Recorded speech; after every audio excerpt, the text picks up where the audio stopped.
Okay, good evening everyone. Check it.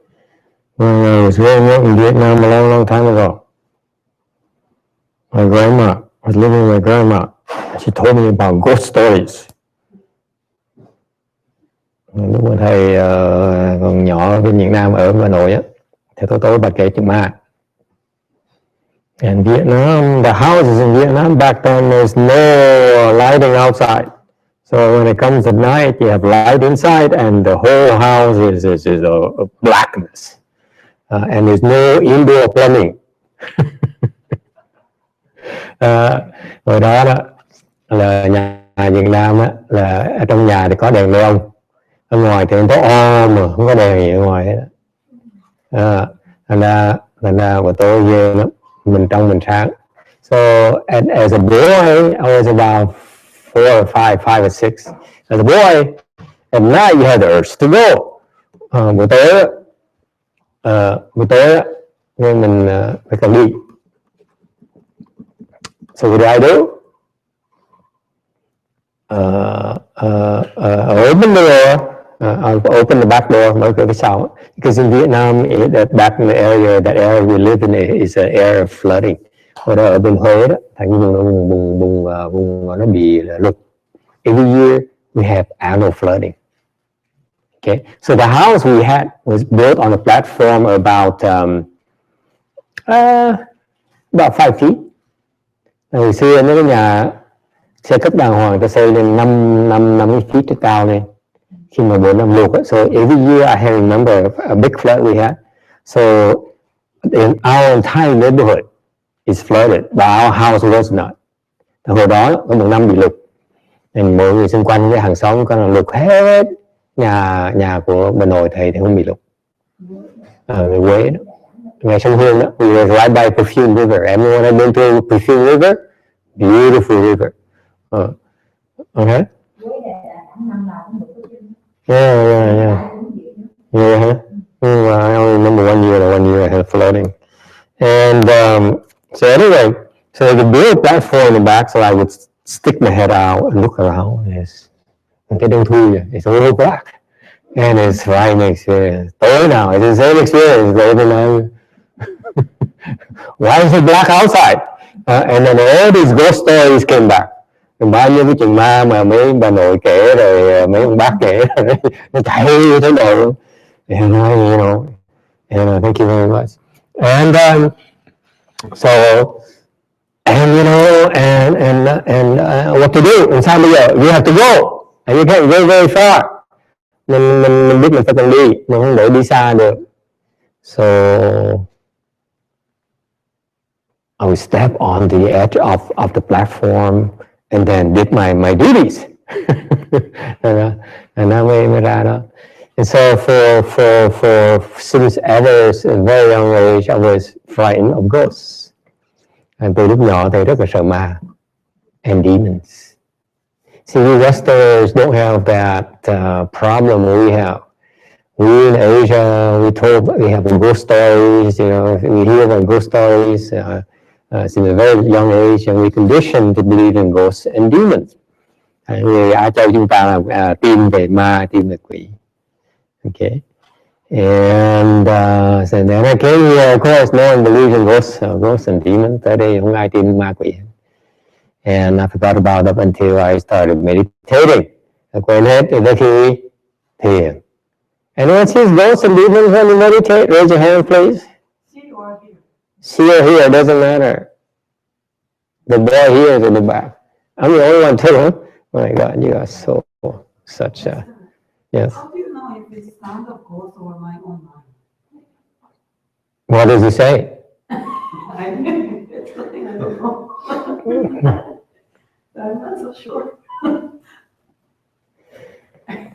When you meditate, you're able to tune into different frequencies. You open your spiritual eyes. Mỗi cái vị thiền ấy, mở mấy cái thiên nhãn, thì cái mắt đó nó thấy những cái làn sóng khác. You're able to see different wavelengths, and that's where the ghosts can be seen.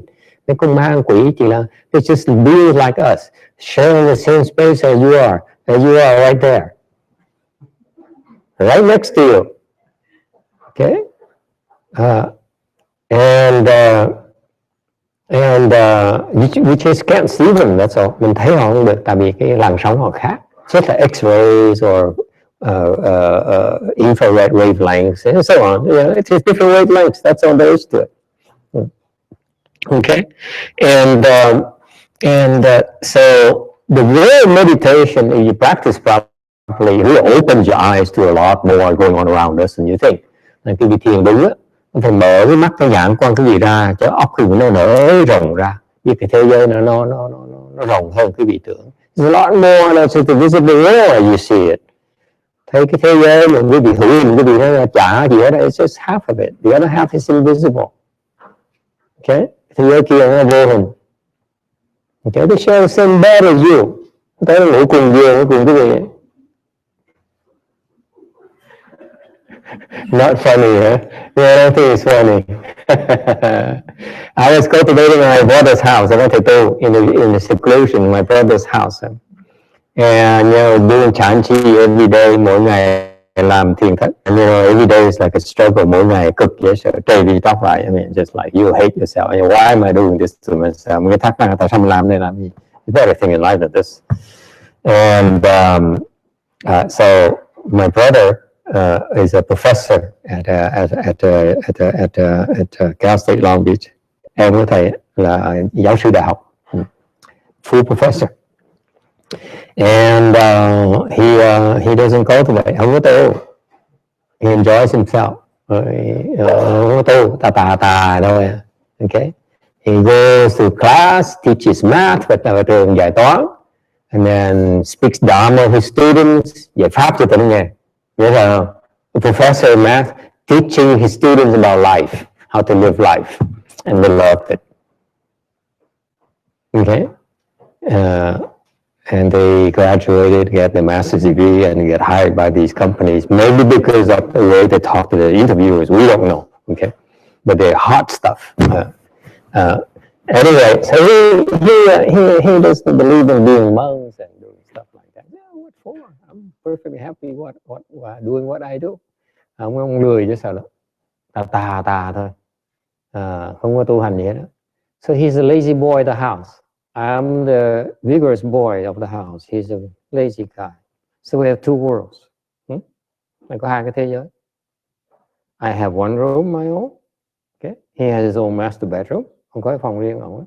We rarely cross paths. Ít khi mà chung trà lắm. You know. And one day I was doing my chanti and I was pacing back and forth. I said, oh my God, man, why is it hurt? Nó tu thiền thất ở nhà. Cái chạy lui chơi tới, người mỏi mệt khó chịu quá. So I said, oh, I need to go get some hand lotion because it itches too much. Mình muốn lấy cái nước thoa kem, tại vì tay nó ngứa quá này. It was itching too much. Oh, my brother, he has a hand lotion. So I walked into his room. Okay, and went to his master bedroom. I had to go to his bedroom. Thầy mở cửa phòng ra. It's the first time I do that. You know, I don't do that, and I don't go to his room without him there. And during the day, so he's at work teaching, of course.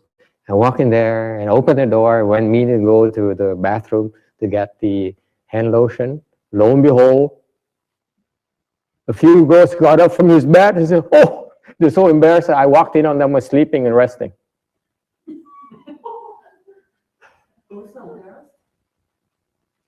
They were embarrassed. Yeah, they see he has lazy ghosts. I have vigorous ghosts. So the house has two areas: the lazy areas and the good areas. It's funny. Người tiên thấy mới lạ. It's lazy. It's funny because they realize that they're goofing off and they're embarrassed. So I walked in there. It's so funny.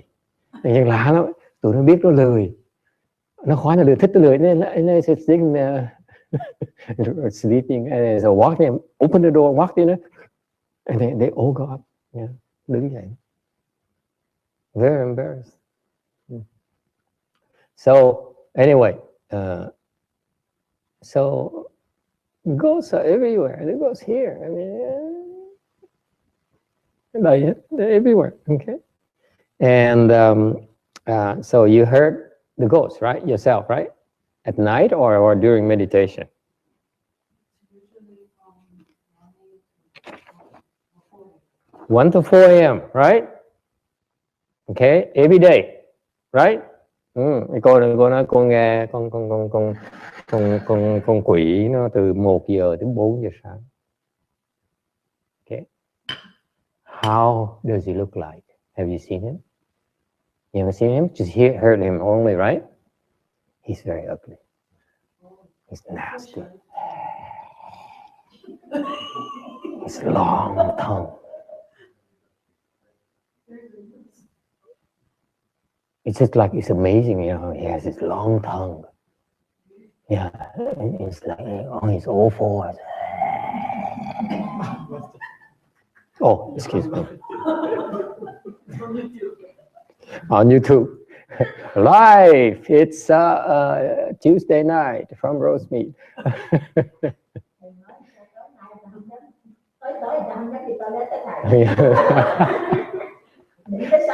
How do I know? Làm sao thầy biết? How do I know? He came to me. Yeah, he came. Yeah, he came to me. Yeah, he came to me. Why would he come to me, you think?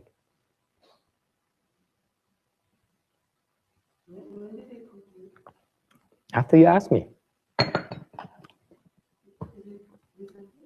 No, a few years ago, a couple of years ago. After you asked me, you started asking me to help. So he came to me, you know, within a week, he came to me right away. Within a few days, he came to me.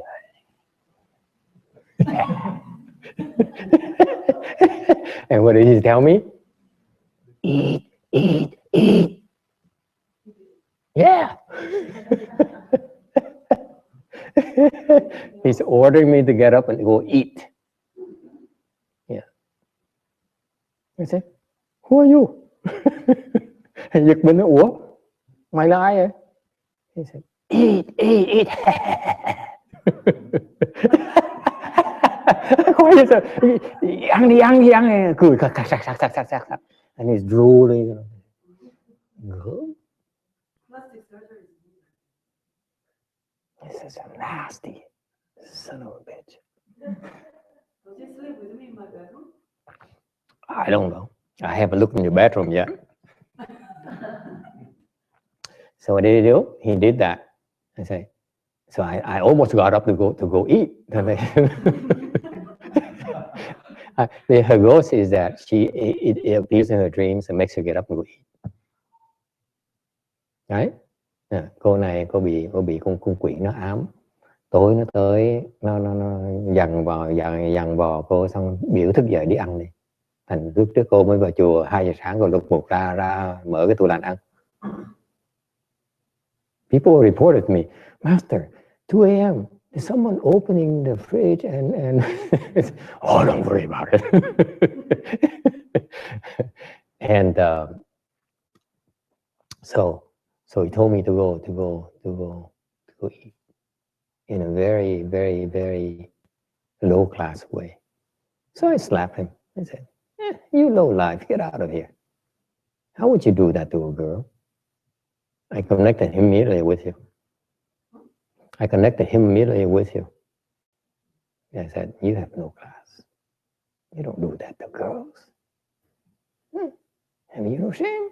So I slapped him. Don't come back. He never came back. Well, he's still with me. It's not my problem. Sorry. Life is too short, honey. I've got things to do, places to see. He changed his conclusion. Right. Recently? Since last week. No, I made him feel ashamed. I said, why would you do that to a girl? Come on, at least you do it to a girl, do it with class. Yeah, you are a low-class ghost. I've seen much higher class ghosts than you. Shame on you. How dare you come here? When you come here, behave yourself.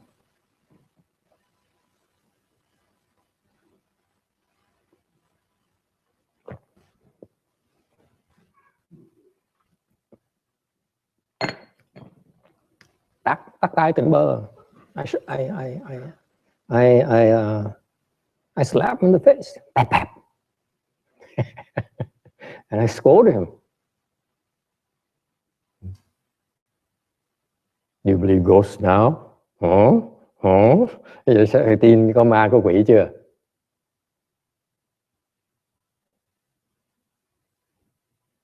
Yes or no? No. No way. Huh?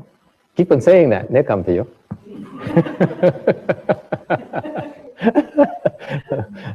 Mấy cái người mà khăng khăng nó không có đó, trước sau nó cũng sẽ tới. I guarantee you. Những người mà chuyên môn nói là không có ma có quỷ đó, trước sau nó cũng tới. Biết rồi. Trời ơi.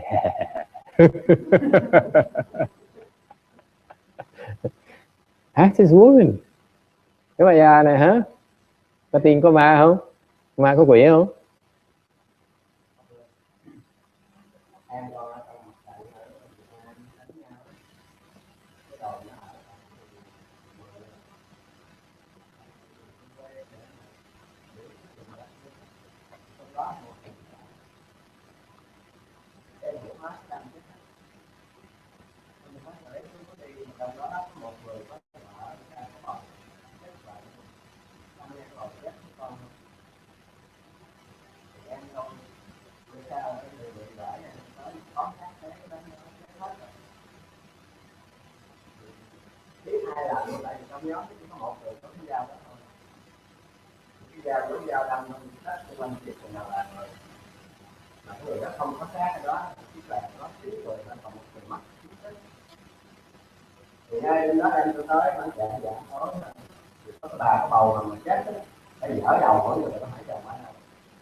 He says that here in Vietnam, there's in a remote village, they were fighting Viet Cong, the communists, and they were betrayed. The group of soldiers protecting the area with their camp, and they were betrayed by someone who came in at night and used machetes and knives to kill them all. Among which there is a pregnant woman, and they killed her by plunging a knife or machete into her tummy, killing her baby as well. So when his brother came the following day to replace them at night, he and his soldiers saw a woman, pregnant woman, asking everyone, appearing right in front of everyone, say, "Where's my husband? What happened to him? Where did he go?"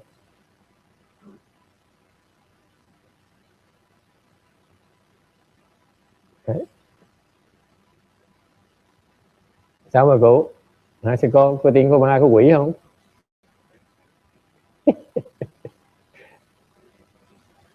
He says only in your thoughts.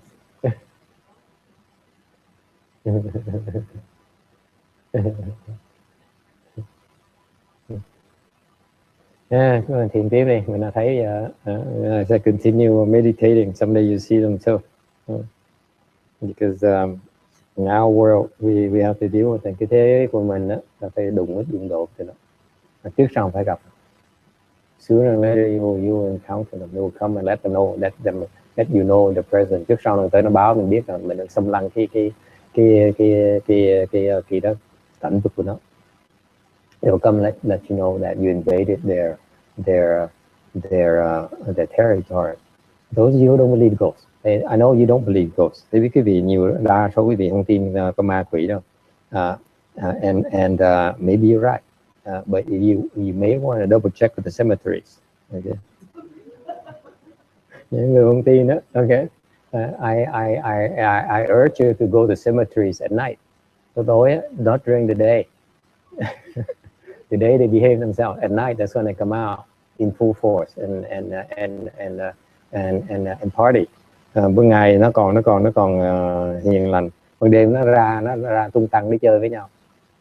And you go there and they feel that you invading them. Mình tới ban đêm tụi nó không thích.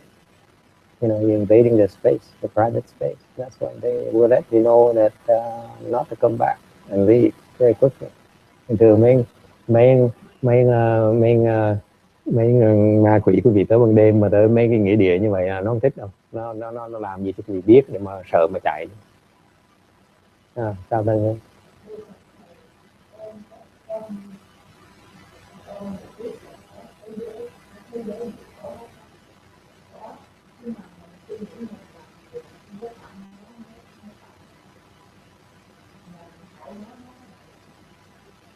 Nhưng nó sống trong nhà sao?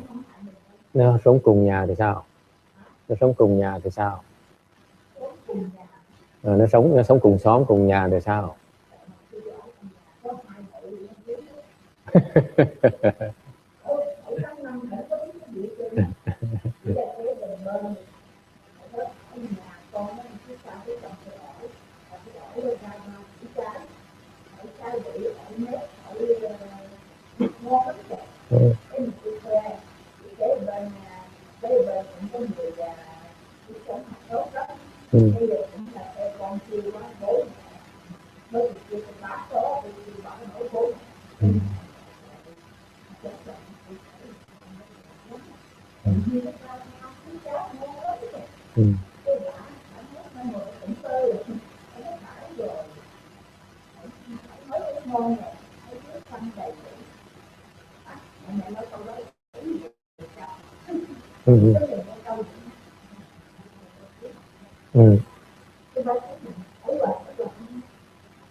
Dễ sợ, dễ sợ.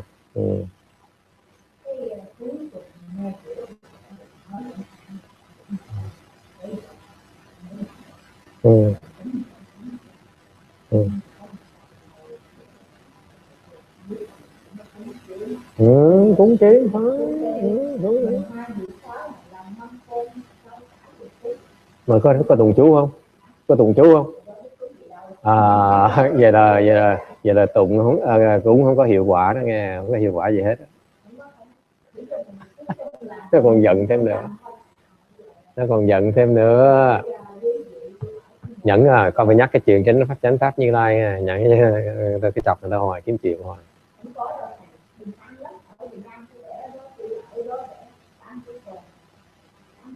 Mà 8 đứa bình thường hết hả?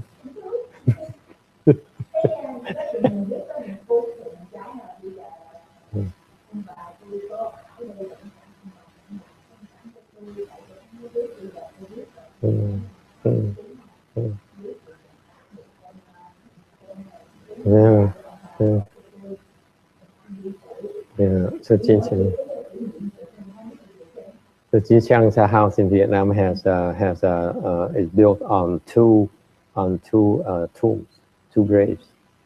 And she didn't know about it until 10 years later. But once she found out, she offered them regularly, you know, food and incense and flowers and stuff like that. So anyway, so it's a wide world. It's not as narrow as you think. Yes.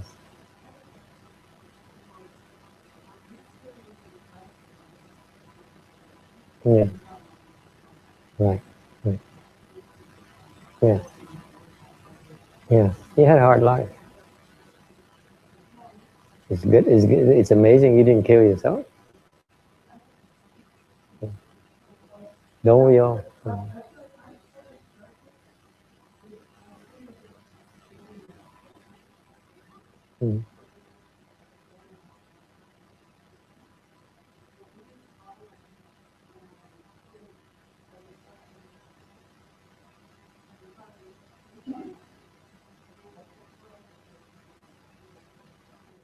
Yeah. It's part of your depression. It's part of your depression regimen. You make you do those things and you feel bad about yourself when you wake up.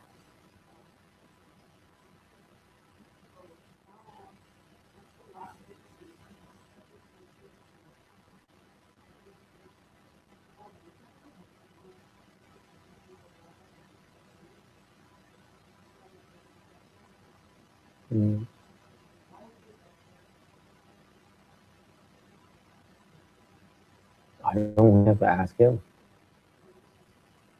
Well, we'll find out. Yeah. Well, anyway, so they do have many ways to get to you, so don't worry about it. Eventually, you see them all. Just life. You share space with them. Don't be so full yourself. Yes, yes, young man.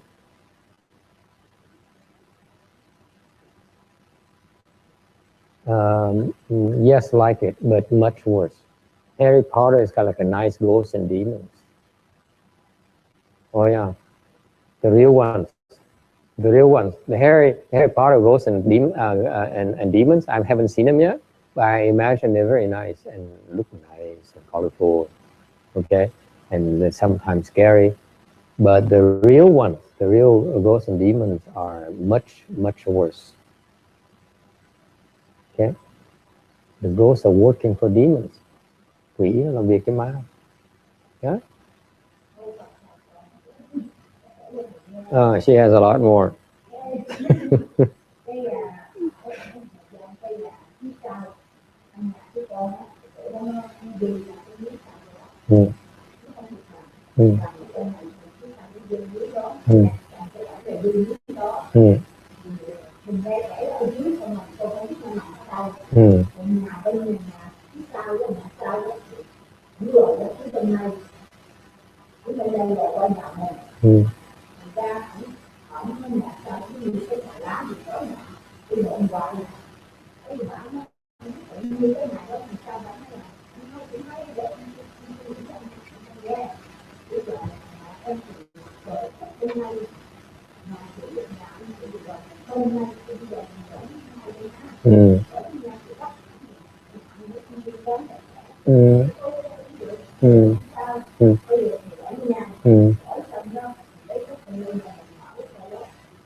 Hai cái mộ.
Bắt thang lên rồi xong cái bà già sao lẩm cẩm dữ á.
Đúng rồi.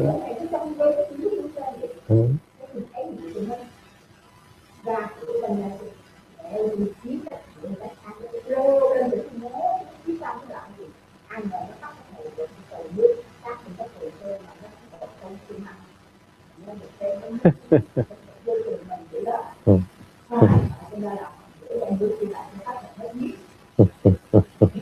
cái trong chuyện này cái bà không có chịu bà không có chịu cho lấy cái tiền giờ quá làm sao là tôi không làm sao rồi tôi mới là tôi mong con tôi cũng đi cầu cái đó là con con đi là đi rồi con không như chị rồi con không có yếu như vậy bây giờ người ta nói cho tôi ra là cái nhà người ta bây giờ người ta bỏ bây giờ mới cái là khá là cái tính tổ thì phải lâu rồi chắc chắn cũng làm bạn vô sự nào chỉ mình làm mong con mình trái như chuyện gì thôi cái lúc rồi mấy năm đó mà hai năm sau cái tay lầu đó tay lầu cái tiền đó cái bắt tường bắt cột rồi nào rồi nước vào mắm rồi đó thì mấy cái tiêu mà mấy thằng ngộ á cô lắm mà lên hết rồi mua rồi về đi trong đây cái gì mình biết là các bạn nó nói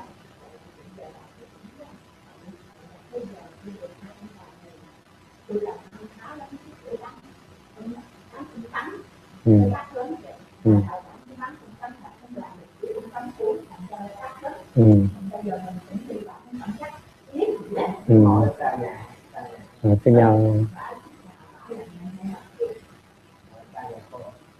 nhạc tôi hai bên cũng đi nhau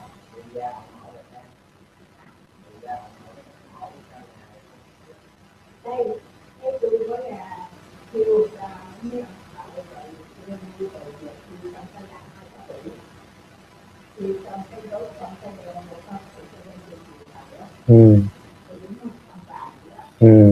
cái trước khi đang đốt thì cái thằng mà nó mình xây lầu rồi nó cứ đặt rượu rồi ăn rượu nó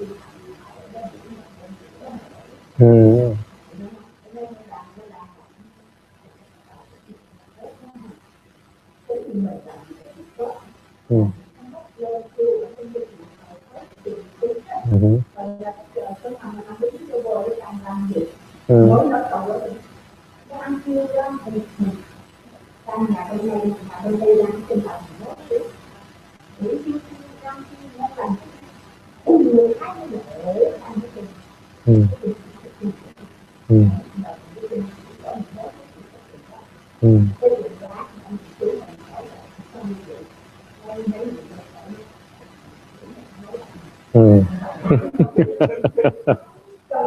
một cái sao mà xuân đổ em nó không dám đủ có đường của tôi vậy không dám đủ người khác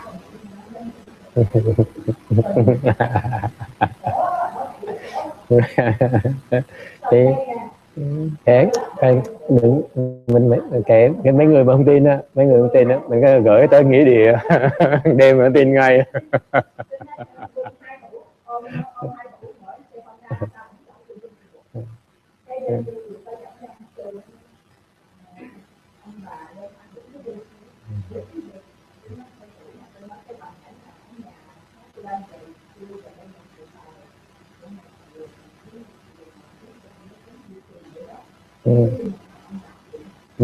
đâu bao nhiêu đâu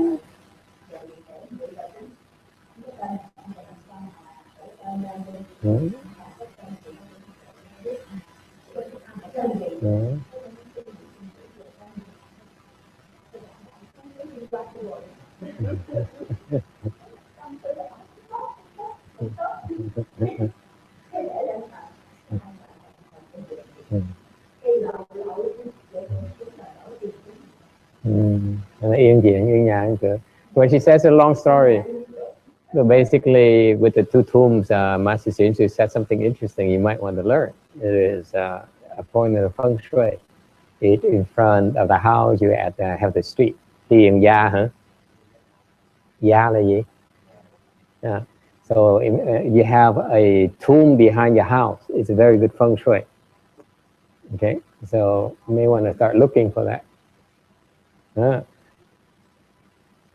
So her house, for example, behind her house has a cemetery. It's excellent, and excellent.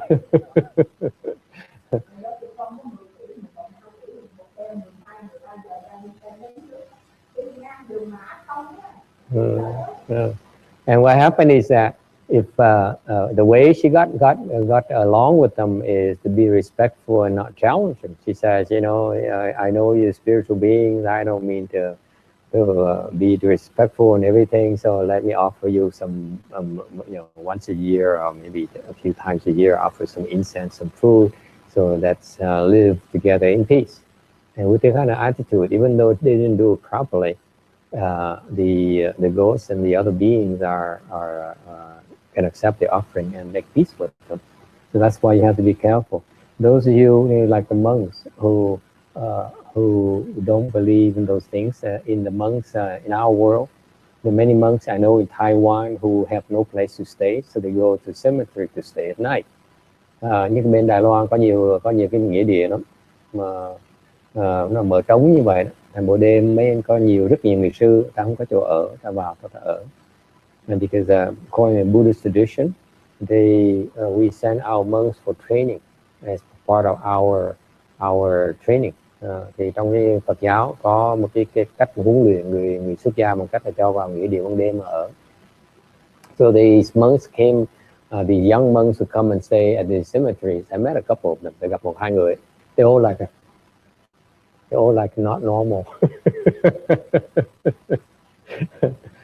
They're possessed.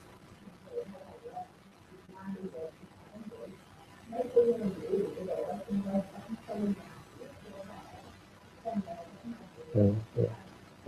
So you know, these monks don't even know that they're in trouble. You talk to them, you know, they are normal. They talk funny. They look funny. You know, it's you don't mess around with these people. Don't go to cemeteries at night. Don't go to cemeteries at all. You ask me. Thầy chủ trương thầy không nên tới nghĩa địa. Tại sao mấy thầy mấy cô tới xiển chữ and oh my novices can go, I don't want to go. Thầy sợ sợ mà yên thân con ơi. It's better to be a coward than to take chances that are not necessary. Yes.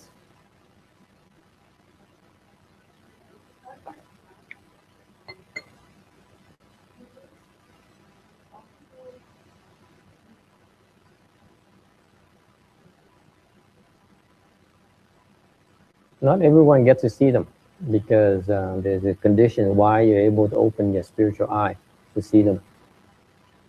Okay, some people are able. A lot of people, quite commonplace. So that's why you know for Westerners who are sheltered and never have faced these situations, but they don't believe it. Okay. And it's okay. They don't care if you believe it or not. They still share your same space. They still take, you know, live in your house. They still share your bed. You know, it's just the way it is. You believe or not, it doesn't matter to them. Okay? It's just sharing space, yes.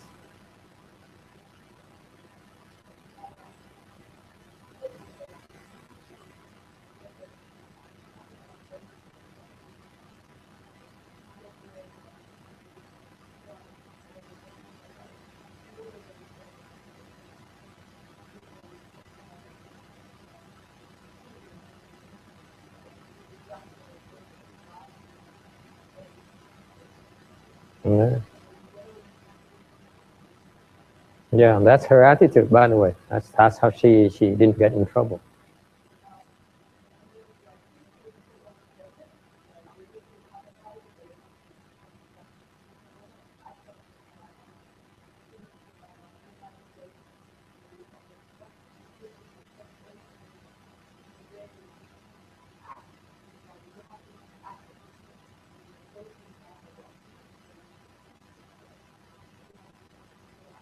When we were watching them, what are you talking about? We own the physical space. If they don't behave, we can kick them out. Yes, absolutely. Why should I? Not my business. Why do you want to pick fights with you know, with others? It's none of your business.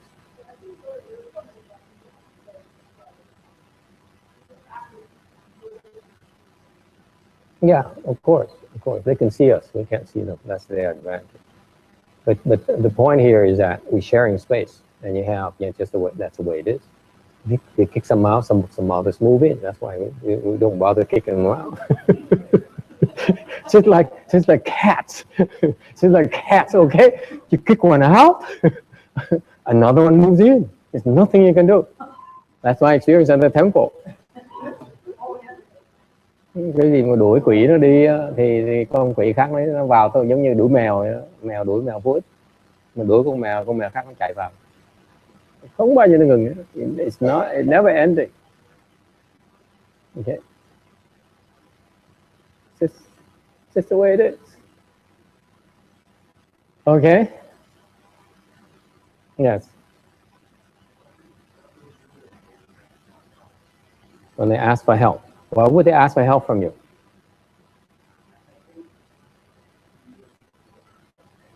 Mm-hmm.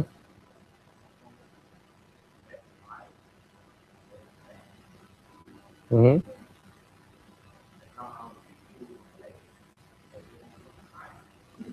Yeah.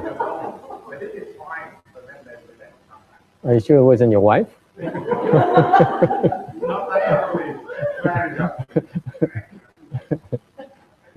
Nói ngỡ ma quỷ nó kêu nó tới nó cầu cứu sao? I would not interpret that as asking for help. When they ask for help, it's different. They don't behave like that. Khi mà ma quỷ nó tới nó cầu cứu quý vị, nó không có thái độ như vậy đâu. They behave. They're in the best behavior. They know they're asking for help. Therefore, they put on the best face, best clothes, and come in the best, you know, best comportment. They all very well behaved. When they know they can benefit from your intervention, they really very respectful. Not because they're that respectful towards you, but they want to get the message to us. Because you're not respectful, why should we bother? You don't believe. None of our business. We're not trying to help make you believe in ghosts. What for? Họ tới thường người, khi mà cái người ma quỷ nó tới nó cầu cứu quý vị, nó rất là cung kính, rất là lịch sự đó. Cho nó tới mà giật dây ông nó nói ông ngủ, ông về thay thiền thất, ông về gì đó, ông về xong mệt quá, mệt nhoài, ông ngủ mà có ai hay những con quỷ nào nó quắc rồi tới nó cầm chỉ nó giật cái chân. Thì hỏi vai vợ ông là chắc vai vợ không? Nó chắc chắn vai vợ đó. Khi mà ma quỷ nó tiền thường cái thái độ như vậy, nó không phải nó tới cầu cứu, nó phá mà. Nó có nghĩa nó không phục. Trong nhà làm gì nó không phục, nó tới nó phá chơi. Meaning usually when they come in and bother you like that means that something went wrong in the house. That's why they're not impressed.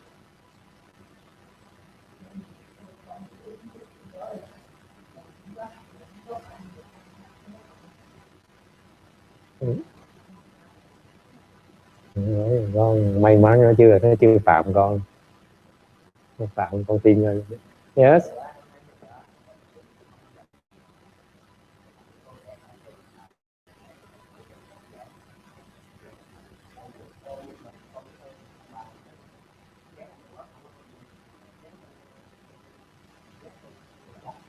Không phải gần con là Trì.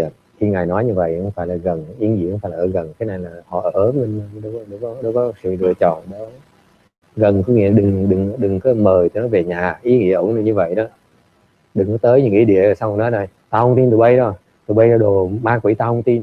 Nó nhập rồi xong nó chạy về nhà, nó làm thịt cả gia đình quý vị luôn, đừng có hỗn. Thử đi, bữa nay chạy tới tôi chùa cầu cứu. Cứ thử đi, cái việc người nào không tin quỷ ma quỷ hả? Đi cô sau kia đâu tin nữa, chạy vô nghĩa địa ban đêm đánh kèn, tao không tin tụi bay, tao không tin tụi bay là đồ giả, tao không tin tụi bay. Nó nhập cho ngay lập tức, không nói xong chạy về nhà làm thịt hết cái gia đình.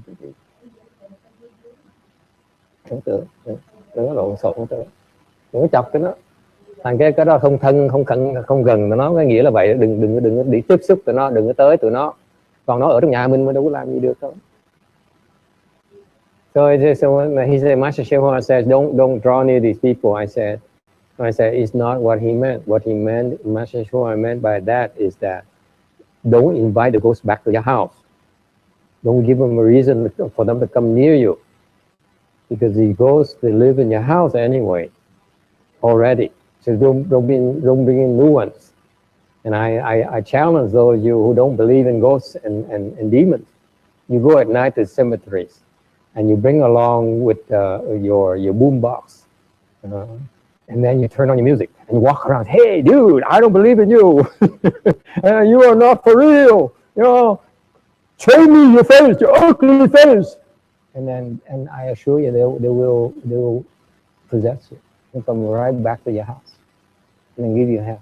You, your family. You dare come to their space and be disrespectful, they will make you pay. I assure you. Vì đừng có hỗn, mình nó nể. See, they respect our space.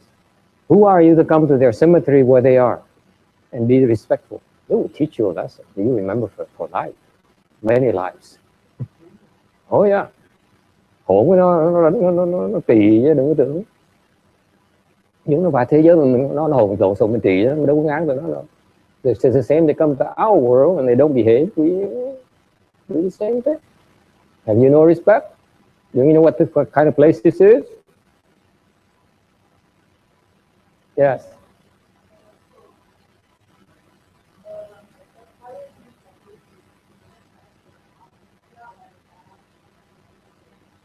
Yeah.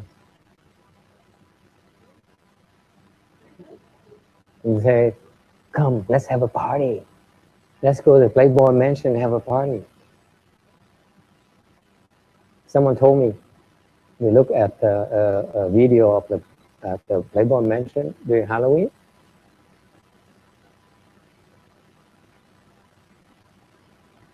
People.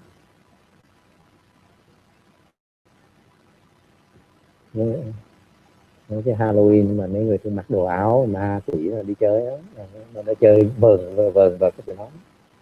Những cái chỗ mà chuyên môn nổi tiếng tổ chức cái Halloween và kia còn quỷ ma quỷ đó thôi. Người ta thấy toàn là quỷ, đứng bên cạnh cái lão già đó, cái lão già 80 tuổi đó, đứng bên cạnh đó.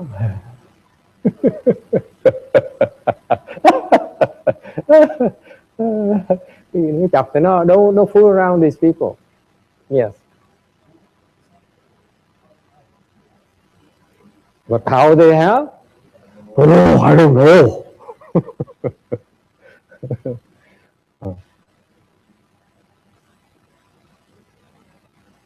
They plant thoughts in your mind. They control your brain. They make you believe things. They plant these thoughts and they become real to you. For example, depressed people. Tụi ma tụi nó có cái quyền lực nó để trong cái óc, trong đầu quý vị, nó gieo những cái tư tưởng trong đầu quý vị. Nói là chán đời không? Thấy đời nó chán như thế nào? Isn't life the pits? Huh? You know, it's so depressing. Huh? Trời, chán chường dễ sợ. Nothing worth living. Không có gì mà xứng đáng sống. Huh? Let's go kill ourselves. Nên tự đi. What's the point living? Sống làm cái gì? Let's jump off the roof. Nhảy ra khỏi cái nóc nhà đi. Huh? Let's put a gun to our mouth.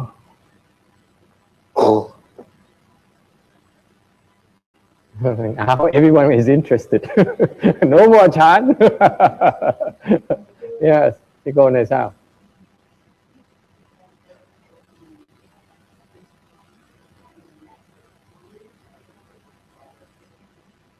I don't know. Nó hỏi là con quỷ nó nhập một người thôi, nó làm khó mấy người khác thì nó thành bước thôi. If I reveal the secrets, they're gonna leave me alone. Thầy mà biết lộ bí mật hay nó tới nó quýnh thầy phiền.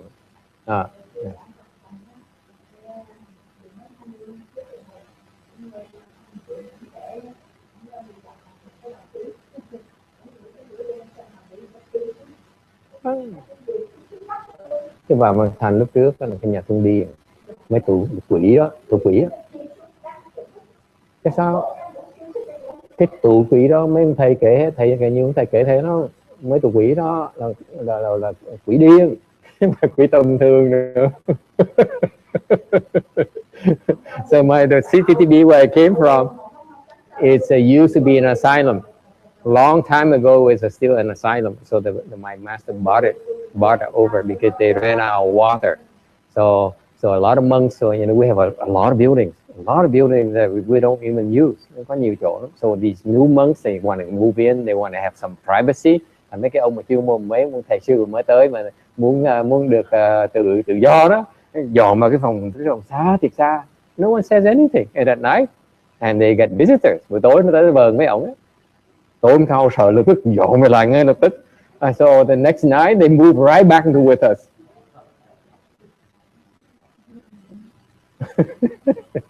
Ông sư chạy dài hết. And not only that, the CCTV is used in an asylum, so these ghosts are crazy. Yeah, they're not the kind you want to mess around. Sợ luôn á. Dọn về lại ngay lập tức. I mean, these guys say, I'm going to retreat here, I'm going to chanchi here, I'm going to separate myself from all of you, I'm a real cultivator, and so on. Next night, move right back.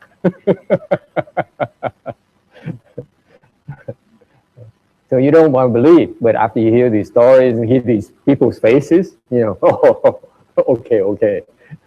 Mình không muốn tin. Nghe ta kể cái mặt ta hớt hải mình phải tin, không tin không được. Yes.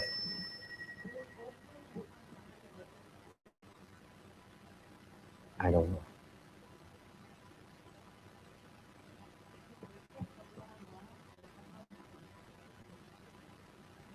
They have different powers.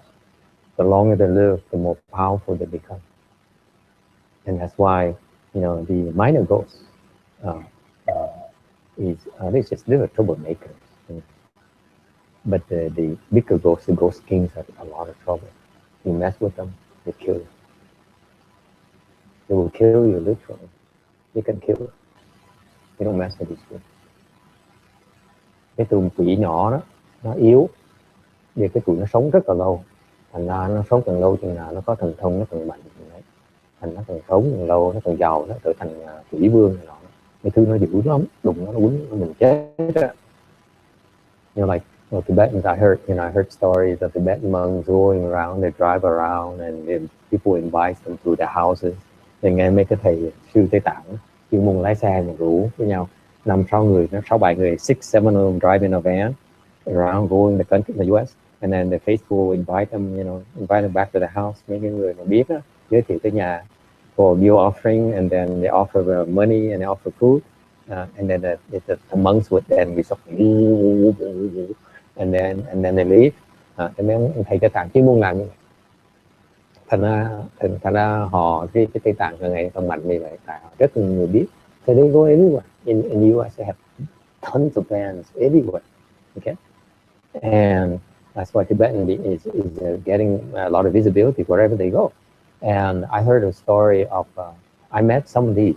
I remember once a faithful from San Jose, from the old Hershang's temple, invited him back to the house, invited Hershang with the Vietnamese Hershang as well. Trước có cái ông kia là đệ tử rường cột của cái chùa đó, hẹn nhắm ở trên cái gì, mời hòa thượng đó về tới nhà luôn, rồi mời mấy cái tạng tới. So he wanted the Vietnamese Hershang to do the ceremony to bless his house. Ông mời hòa thượng tới để làm lễ. And then they invited the Tibetan to come to the house, okay, at the same time to conduct the ceremony to bless the house. Đem hai người tới để làm lễ, để mà tạo phước cho cả nhà. So the Hershang, I used to come to his temple in San Jose to lecture. Hồi đó thầy tới chùa để mà nói pháp. So he invited me. Ông hòa thượng kêu thầy tới. So I came because I was curious. I never saw these Tibetans driving in a van before. Thầy chưa bao giờ thấy I met the the big shot. I never met these small llama. Thì chưa bao gặp mấy ông thầy mà nhỏ nhỏ như vậy hết, thành tò mò tới coi. So I had to go take a look. I'm very curious by nature. Yeah.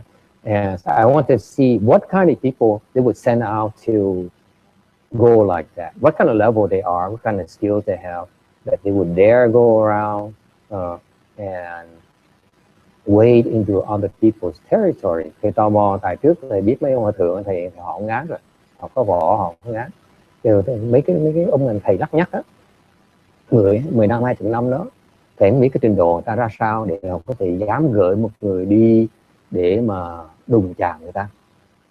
You know, I drive to up north. I know I go through territories where I know let's get out of here. Thầy lái xe, thầy biết có những vùng mà thầy muốn đi ra, ngay lập tức thầy muốn vào đó luôn rồi. Không phải chỗ của mình. This is their territory. You don't mess with these people. Okay? You have to be respectful. Phải biết, phải cung kính, khiêm tốn. Mình vào cái nước giống như bây giờ cái vị lái xe đi ngang qua Iran vậy đó. So like you drive through Iran. How do you think they're going to react to you? Driving with your flag saying, "This is America. This is Mahayana." Mình lái xe qua nước Iran mà mình có cái cờ là tôi là dân Mỹ, tôi là đại thừa của dân Mỹ. I'm Mahayana from US. Oh please. So I know when I go to places, mỗi lần thầy đi thầy ngán lắm. I go out, I'm very cautious. Đi đâu thầy cũng đi nhẹ, I go very slowly and gently. Unlike my disciples, they go,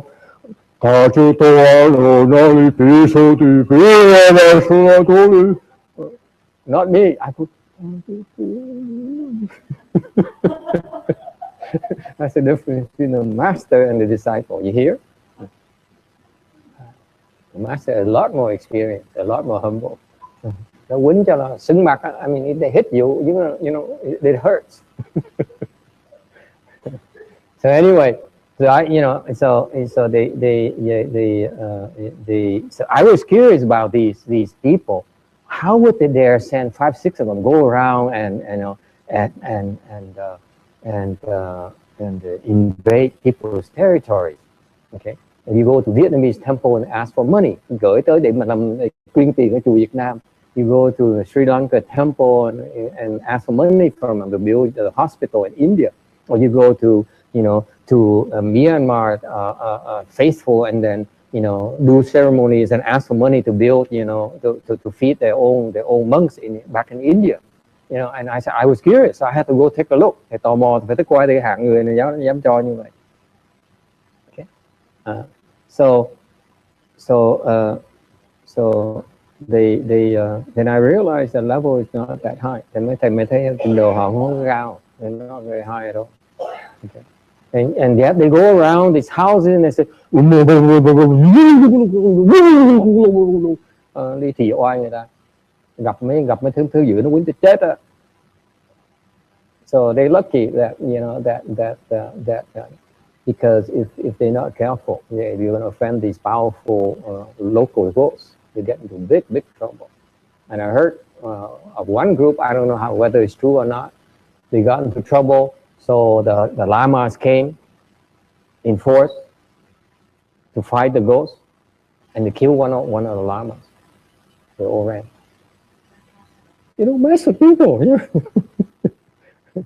đừng có lộn xộn, đừng có chọc cho nó.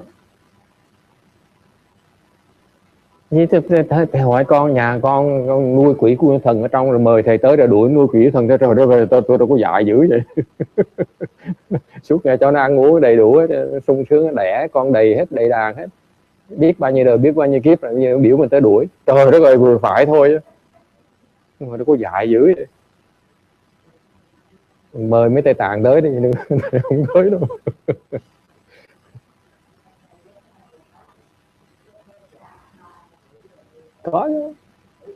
Có đây. Bồ Tát mà cần dạy các con cũng hiện ra là ma. Đúng.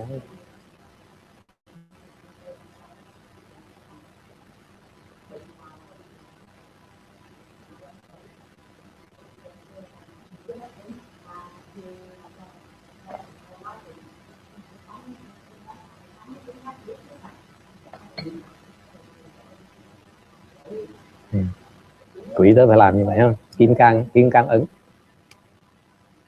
kim cang ứng, Vajra Mudra.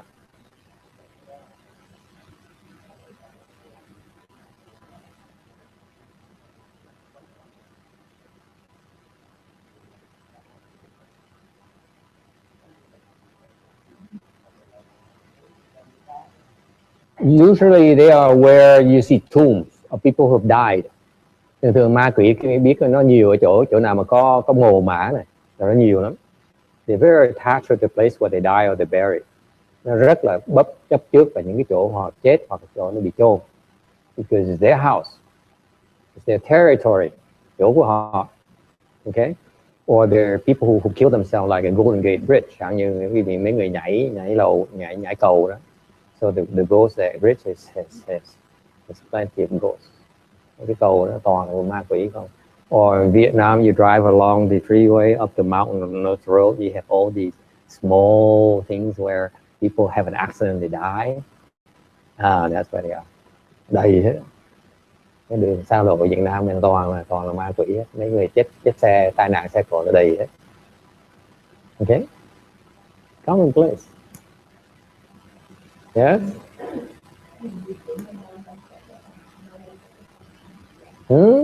And they cannot escape. They're going to be stuck there for a long, long time. So the only way for them to get out of that ghost state is that they get you to replace them. So either they cause an accident for you to die right there, or you go and kill yourself, and then you take their place, and then they can go back to reincarnation. Then they have a chance to escape. That's how what they need to do to get out. Cái quỷ này nó phải kiếm người thế nó mới thoát được.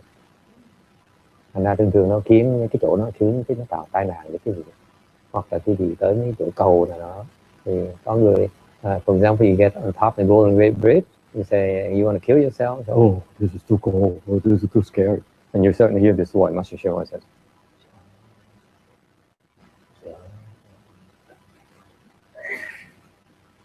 You feel bad.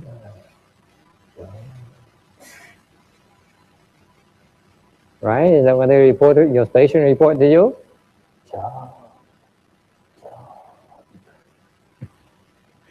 Or the soldiers? Hold the trigger.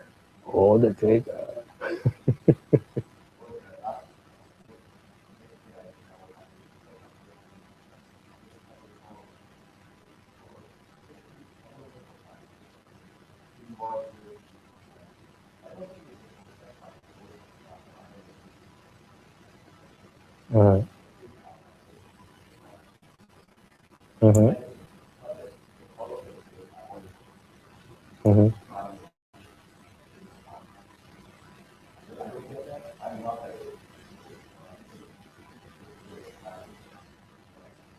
Ông này ông bác sĩ điên, có người với bệnh điên mà đó nói nó là nghe tùm la hết, nghe cái âm thanh trên đời nói loạn thay ngầu hết. Ông nói là theo thời tôi nè, niệm Phật đi, ai gì là Phật 5 phút nó bỏ nó chạy.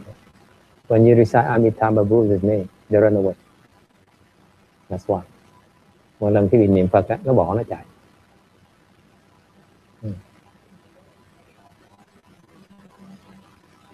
And if it turns out, and don't get arrogant, đừng ý.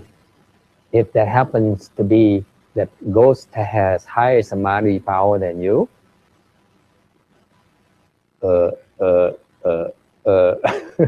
nice knowing you.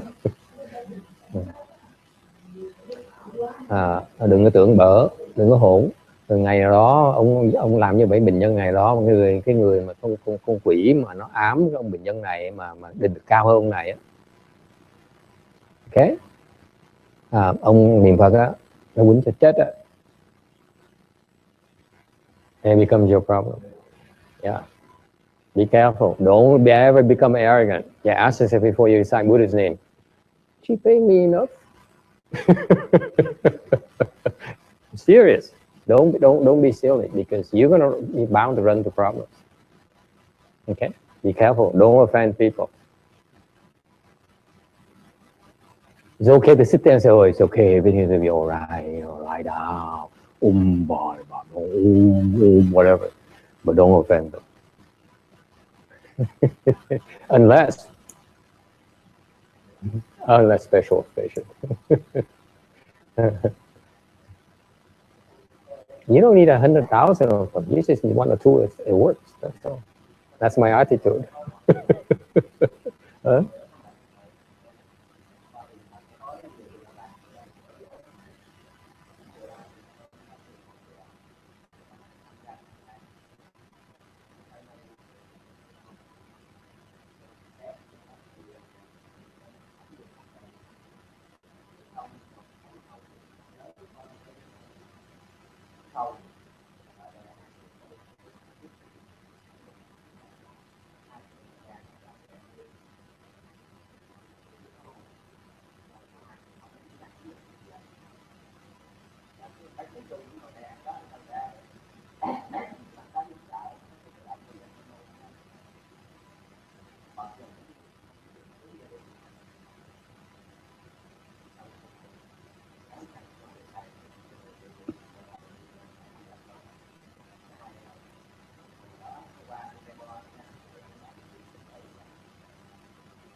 Mày cho nó ăn mỗi ngày, không cho nó ăn, nó không phải nó rờ mặt không đâu.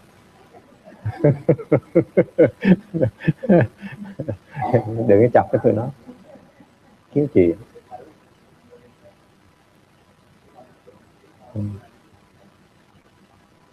Anyone? Còn thắc mắc gì nữa không? Anyone has any questions? Yes, sir. How are they possessed by these ghosts? I'm not sure. There's lots of conditions when they're possessed by these ghosts. I can give you a few. Tại sao ta bị quỷ ám? I gave you some examples already. Number one, you offend them. Okay, they're just there by themselves. You don't know them. They leave you alone, right? It's like you meet a stranger on the street and at the mall. They have business, they work, they have their mind in business. They don't care for you. Thế dạng như gặp ma quỷ giống như mình gặp người ta đi shopping vậy đó. Thì người ta có chuyện người ta làm, cái đâu phải người ta đâu để tí mình làm cái gì. But you offend them for some reason and you step on their toes, hoặc là đi dậm chân. That's why some of these spiritual guys, they open their eyes and you see they walk funny. You see, they avoid these beings. Thành ra mình xúc phạm người ta. So you offend them. And I say, I'm going to teach you a lesson. Okay, and they write on you and go back and they cause you trouble. That's one reason, one example. The other examples are more relevant for most of us. Tìm cái ví dụ khác nó thông thường thôi. In Buddhism, it's something called cause and effect. Bên Phật giáo mình có cái gọi là nhân quả. In a prior life, this is a true story. And in prior life, this man here used to be a knight. Cái trước đó, ông này ông là một cái vị giàu, cái vị tướng. Okay. And he mistreated his 5 women. Ông có 5 người bồ. And he locked them up. Okay, khóa lại, abuse them, hành hạ mấy bạn. He's not happy. He beat them up. Dày vò, starve and stuff like that. Dày vò, hành hạ. So this is a long time ago. Now he became a human here. Bây giờ trở thành con người. And these 5 women, they died and they very pissed off at him. 5 cái người bồ này lúc mà chết thù ông này vậy. They're very upset at him. So they became ghosts and they vow before they die, they say, I want to make you pay. Thành ra 5 cái người này trước khi họ chết họ thề độc, nói tôi sẽ trả cái mối thù này. Thì họ thành quỷ. And after they died, they became ghosts. And It turns out all 5 of them came after this guy. 5 cái con quỷ đó, ma cái đó, nó tới nó rượt ông. And they tormented him day and night. Nó dày vò ông này ngày đêm. He goes crazy. Ông điên tiết cả ngày. The whole day he cannot function. Đầu ông nổ, it's like the head wants to explode. They don't come at night alone. They attack him day and night. Cả ngày cả đêm nó dày vò như vậy. So the only chance he has is that he goes to Buddha Hall. Okay, họ tới, ông tới Phật điện, he do the ceremony, làm lễ, no problem. So he walks out, bước ra khỏi một cái, nó dày vò nổi điên. Okay. Recite sutras, tụng kinh, no problem. Ngừng tụng kinh một cái, nó dày vò tiếp. He cannot sleep at night, tối ngủ không được. He says, it hurts so much every single night.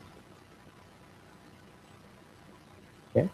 So what happened is that it's called payback. Đó có nghĩa là trả nợ lại người ta. Ân oán. That's called the debt settlement. Đó là ân oán giang hồ, trả lại. Okay. And that's why these people are the 5 particular ghosts are very, very powerful. 5 con quỷ cái này nó mạnh dễ sợ lắm. They're not afraid of many people. Nó không sợ ai hết. And that's why they've tormented him. They follow him all the way to the temple, tormenting. Theo tôi thẳng ở chùa, ở trong chùa đó luôn, nó ngán. The only time that they become respectful is when we do to the Buddha, we do things to the Buddha and Bodhisattva. They say, okay, I'm respectful. I'm not going to offend the Buddhas and Bodhisattvas. So when he stops, that's it. Acting right. Okay, and so these beings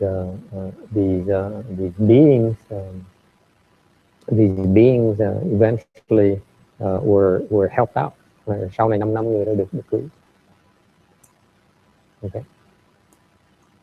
So Chánh Phong asked about how people they ask for help. Yes, they know they can ask for help. Cuối cùng thầy nói là có người hồi nãy hỏi đó là sao cứu tụi nó. Thì có nhiều khi nó khôn, nó biết nó tới nó cầu cứu. Thì nó biết nó cứu, nó được cứu, thành nó sẽ được cứu, thì nó tới, nó rất là lịch sự, nó rất là cung kính.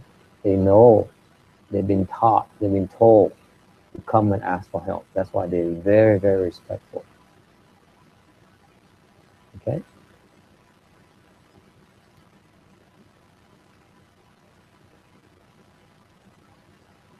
Any questions? Ai thắc mắc gì không?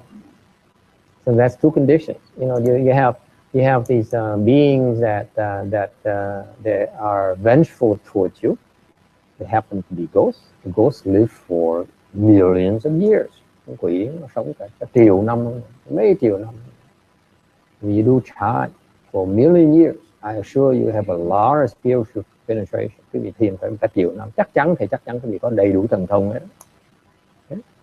And it happened to be ghosts. It become very powerful ghosts. Quý vị sẽ rất là có thần lực. You don't mess with these people. Okay? They live a lot longer than you. And they remember you. Nó nhớ mình nữa. Yeah.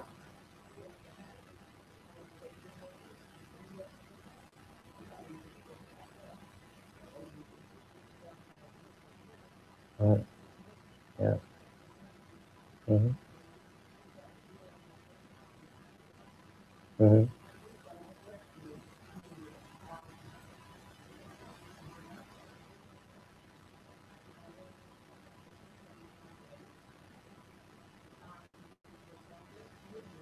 Mm. Mm. Mm. Mm.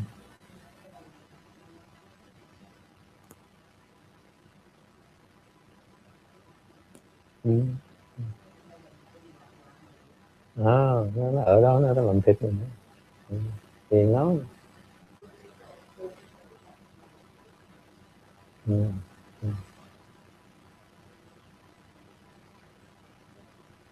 And you know, and the third reason I told you is like you go to their place and you are disrespectful. You don't hang around those places. Okay? Don't hang around hospitals. Don't hang around cemeteries. Don't hang around funeral homes. Those are the last places you want to be. I assure you. Này khuyên quý vị né mấy chỗ mà tụi nó nhiều lắm, mà chẳng như nghĩa địa này, nhà khoa này, bệnh viện này.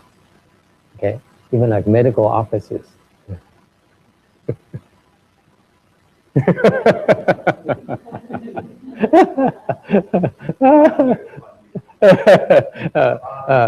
So my master told us a joke. Ngài Tiến Hóa kể cái chuyện khôi hài.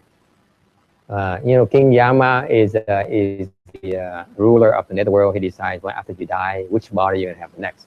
Cái Kim Vương là ông mà quyết định quý vị sẽ lấy cái thân gì sau này đó. Okay, and don't worry, you don't have to believe me. You eventually see him. Quý vị không cần tin thầy, trước sau quý vị sẽ gặp họ. Okay, and one day King Yama, he's a judge. He sits there and looks at records and says, okay, you become a ghost. You go back to human realm. You born to the heavens, and so on, and so on. Ông quyết định như vậy đó. Mày là đi làm quỷ, mày đi làm súc sanh. Cô thì nên trở về lại là làm người được, sao? Okay. So one day King Yama had a headache. Ngày kia Kim Vương bị nhức đầu. So he told his attendant, he says, go find me a doctor. Thì ông mới sai hai con quỷ phụ tá ông ấy, này cần dễ đi kiếm tao cái bác sĩ tao quay. So the ghost, his two ghosts came, went, hai con quỷ nó đi, but they said, but which one shall we bring back? Thì họ hai đứa mới nói với nhau, đi đem ông bác sĩ nào bây giờ? Okay, so they decided to go to this doctor's office that has a lot of ghosts. Thì hôm mới quyết định nó tới cái phòng mạch này mà có nhiều quỷ ở đó dễ sợ lắm. Okay, very famous doctor that has a lot of ghosts in his office. Okay, ông bác sĩ nổi tiếng lắm, trong cái phòng mạch nó toàn là quỷ không à. So he brought the doctor back. And the doctor gave King Yama something. King Yama drank it and his headache got worse. Thì ông bác sĩ nó cho bắt mạch cho ông Diêm Vương, xong rồi cho thuốc uống. Diêm Vương uống xong nhức đầu thêm nữa chứ không bớt. So Diêm Vương giật mình, what happened? What kind of doctor are you? Diêm Vương giật mình, ông bác sĩ sao kỳ vậy? Đã uống thuốc phải hết cho xong rồi uống nặng thêm. It turns out this doctor here has malpractice. He killed a lot of his patients. That's why he has a lot of patients and a lot of ghosts. Thiệt ra cái ông bác sĩ mà nổi tiếng này, tại ông Cà Lâm, ông giết rất nhiều bệnh nhân, thành cái phòng mạch ông đông dễ sợ lắm. Okay, so King Yama called his two ghosts and said, "You bad boys, you screwed up. Get me another doctor." Diêm Vương rất là phật lòng, kêu hai con quỷ tới nói, tụi bay lần này phải kiếm bác sĩ chỉ giỏi tao, nghe chưa? So yes master. And so they went look for another medical office, kiếm phòng mạch khác. And they told him, well, let's see, let's go find somewhere where there is no ghost. Cái tới phòng mạch mà cái chỗ nào nó không có quỷ á. Because what happened is, if the doctors kill the patient, guess where the patients hang around? They operate on the patients and they die on the operating table. Guess where they hang around? The doctor's office, right? So they went to the office that has like one or two ghosts hanging in front of the office. And tới cái phòng mạch đó có một cái phòng mạch đó có một hai con quỷ nó ở trước phòng mạch à. So this is supposed to be a good doctor. Người ta cũng bác sĩ này giỏi á. So they grabbed the doctor and bring him back to King Yama. Give him medication, and King Yama got even worse. Chúc cái ông bác sĩ đem lôi về coi Diêm Vương, cho tôi thuốc, Diêm Vương uống một cái là bệnh nặng thêm nữa, nhức đầu cần điên tiết nữa. It turns out the doctor just opened his office. He killed his 2 patients already. His first 2 patients are dead already. Thành ra mới khám phá cái bác sĩ mới lần mới tên cái gì đó là mới mơ phân mạch mà giết 2 bệnh nhân rồi. Okay, so that tells you that medical offices, you don't hang around those places. Đừng tới phân mạch. I went to one acupuncturist office. Tới chở sư cô đó tới, sư cô đó trước chở vào một thành nhờ chở tới cái phòng mạch để châm cứu. Thì bảo, I used to be CTTB as a novice, and a nun asked me to drive her to an acupuncturist office who came to the CTTB to do volunteer work. Ông nhận tới châm cứu miễn phí tại Phạm Ngọc Thành đó. And now she wants to follow him to go to receive further treatment. Cô này mới muốn tới để mà được châm cứu tiếp. So I drove her there, and I was there. I never went out. Lúc đó ở từ Phạm Ngọc Thành không đi vô đi ra. So I went to his office. I wanted to run away right immediately. Thầy bước cái phòng mạch là thầy muốn bỏ chạy. Not good places to hang around. Cái chỗ đó không phải chỗ tốt để chú đi chơi. Yeah.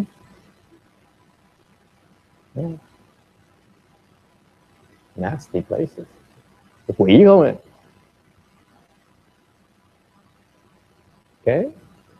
Cái làm thầy thuốc thì that's why you medical professional people, I feel sorry for you. Mấy người làm thuốc được. And I'm not any better than you. Tiền đâu hơn như cái gì đâu, cũng cần lâm cái nạn như vậy. Yes. Any other question? Ai thắc mắc gì không? Yes.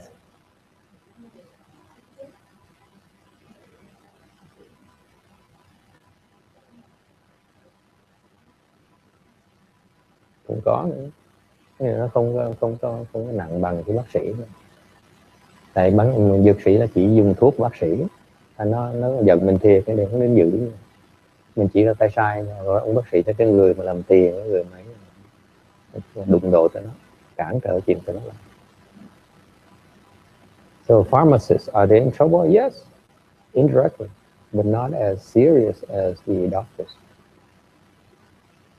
Okay. Anyone else? Ai thắc mắc gì khác không? Yes, sir.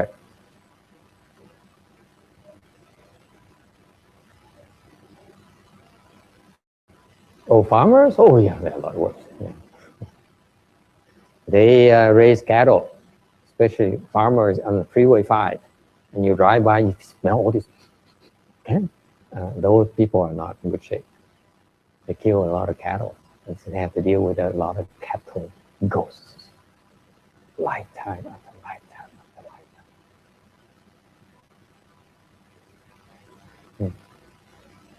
Mấy chỗ mà mấy tài ta nó nuôi gà, nuôi vịt, nuôi bò nữa. Giết mỗi ngày đó. Nên tụi nó là phiền lắm. Nó rượt cái đời kiếp.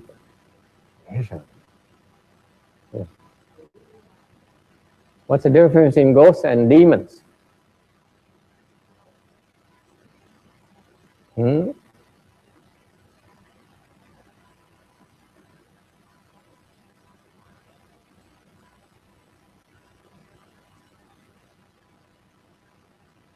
Ghosts are small timers. Quỷ là làm chuyện nhỏ.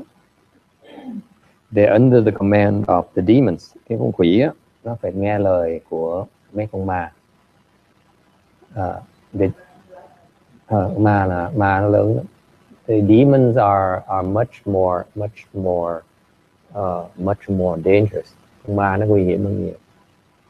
Because the ghosts, they are happy creating trouble for you. Con quỷ á, nó quấy quý vị. Chinese called 作怪. Okay, tác quái. Con quỷ nó thích tác quái. They like, they throw things like that, just afflict you. They push things and it tilts over. Nó phá chơi. They pull your legs and pull your beard, pull your hair. Tối ngủ nó tới, nó giật chân mình, kéo tóc mình, kéo râu mình, kiểu như vậy. Nó tới mà rồi tắc quái. It's just small timers. That's what they do for kids. Họ thích làm những chuyện như vậy. Okay? Demons are different. Ma nó khác. Demons exist in order to kill you. Ma nó muốn giết you. You only have one purpose in life, to kill you.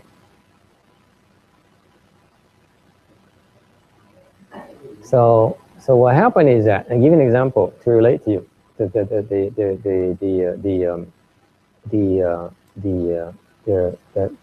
ladder, the hierarchy, they're under. Hạng như, hạng như cho quý vị biết, cho quý vị ví dụ, the demons, they have this big scale plan to destroy us. Con ma đó, nó có cái kế hoạch đại quy mô để nó giết chúng ta. Okay. For example, they're behind epidemics. Nó tạo gọi là cái bệnh dịch. They're after the famine. Okay? The massive killing. After wars. Okay? Họ tạo những cái thiên tai, họ tạo những cái chiến tranh, nó tạo những cái bệnh dịch, hạn hán. It's the demons behind it, because they kill a lot of people. Do you remember the 5 ghosts? They only after, they may be powerful, they only after this one guy. Như 5 con quỷ thầy kể đó, con quỷ cái đó, nó chỉ giết một người, nó muốn giết một người thôi, muốn hại mọi người thôi. Còn con ma nó muốn hại rất nhiều người. The demons are after a lot of people, lots of people. That's what they do. Okay. So many of our epidemics, a lot of major illness we have in the human realm, the demons behind it. Những cái bệnh mà chúng ta quan trọng trong cái quả nhân gian này là có con ma, ma làm chủ. For example, you have things like drug addiction, drugs. There's a demon behind it. Chẳng như những cái thuốc phiện đó là có ma nó trong. You have the cocaine demon, con ma thuốc phiện, the opium demon, có ma của đủ thứ loại thuốc là có một con ma. They're specialists. Okay, demon kings, có một cái loại ma vương. Okay, so this, for example, the cocaine demon is very powerful. Chẳng hạn như cái con ma, loại ma mà thuốc cocaine nó cốt nó mạnh lắm. So so they employ these ghosts. Nó sai những con quỷ to come and make you, get you addicted. Nó sai những con quỷ tới nó khiến quý vị nghiện rượu. Or if you're depressed, hoặc quý vị bị bệnh chán đời. The human realm doesn't realize it yet. Depression there's a demon behind it, I believe. Những bệnh chán đời là có một con ma vương ở sau lưng đó. Okay, he is so effective that the majority of us do not even know we're depressed. Nó giỏi đến độ mình không biết, đại đa số chúng ta không biết chúng ta bị chán đời. Okay, and so he and that's how he spreads his disease. Okay, and cái gì mà bị chán đời đó, he spread it to your boyfriend, truyền lại cho bạn trai mình. You marry him. Okay, you spread it to your children. Okay, cưới nhau xong rồi truyền lại cho con mình, truyền lại cho cháu mình. That's how they spread themselves.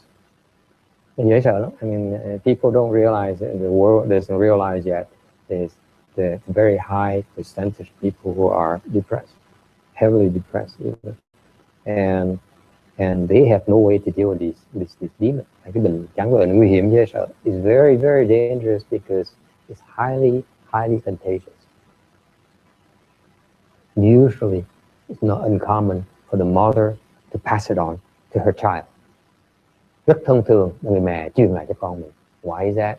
The child being newly born in the womb, the mother's womb, for 9 months. Ideal time to indoctrinate the boy to become depressed. Nó nằm với mẹ, nó bụng mẹ nó 9 tháng trời, 10 tháng trời, đủ lâu để mà tiêm nhiễm ngày đêm. They're born depressed immediately. Sinh ra là chán đời ngay lập tức.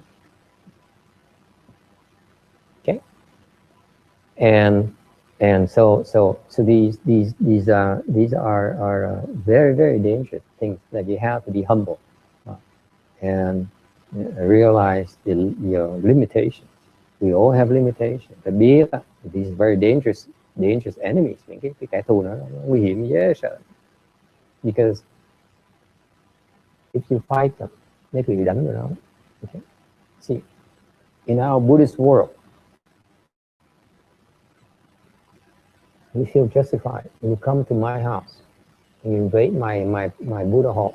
Trong cái thế giới Phật giới chẳng hạn, Phật giáo chẳng hạn, quý vị vào cái Phật điện này, nó xâm lăng vào, you come through that door, through that window, okay? You invade my territory, khi vào xâm lăng vào cái lãnh địa của thầy á, I'm perfectly justified in beating the heck out of you. Thầy có quyền đánh quý vị. It's my territory. What are you doing here? I didn't give you permission to come in here. I paid money for this. Okay? I paid money to maintain this. This is my property. You may not come in. Tới đây không được. I allow you in, you may come in. I don't allow you in, you cannot come in. And therefore, you come in here, it's considered an invasion. Vào đây mà không cho phép, cái đâu gọi là xâm lăng. Okay? We beat the heck out of you. Quýnh quý vị đó. Same thing. We go to their territory. Okay? We invade their territory. They're entitled to push us back. Same principle. Mình tới cái lãnh vực của nó có quyền đánh mình, đuổi mình đi. Đúng không? Just like. So, your body is your temple. Cái cơ thể quý vị là cái Phật điện của quý vị. They come to your body. I feel justified in beating the heck out of you. Okay? Nhập vào đầu, come in and possess you and give you these thoughts of killing yourself and being depressed and feeling bad about yourself. I feel perfectly justified in kick you out. Nó tới, nó xâm lăng mình, make you feel like going and getting up and eating and stuff like that. That's an invasion. Not allowed. Thành ra mình đang ngủ, nhảy vào, nó nhập vào, nó thức dậy đi ăn đi, cái đó là đang xâm lăng mình, muốn quýnh nó. Okay.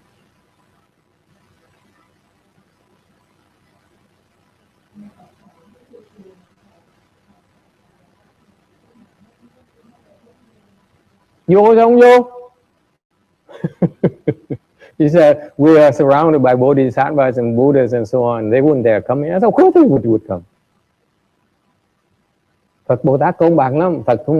Phật Bồ Tát không có thiên, mình cũng không thiên tụi nó nữa. See, the Buddhas and Bodhisattvas are extremely fair. They don't favor you over me. They don't favor ghosts over us over ghosts.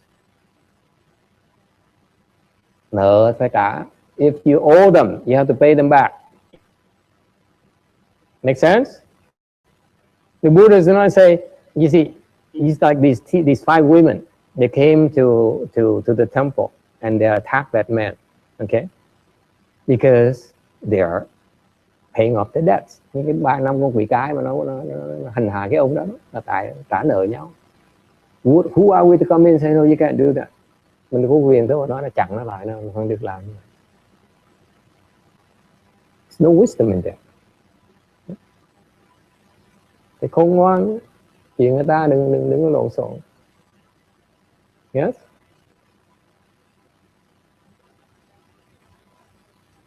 Questions? Ai thắc mắc gì không? Yes.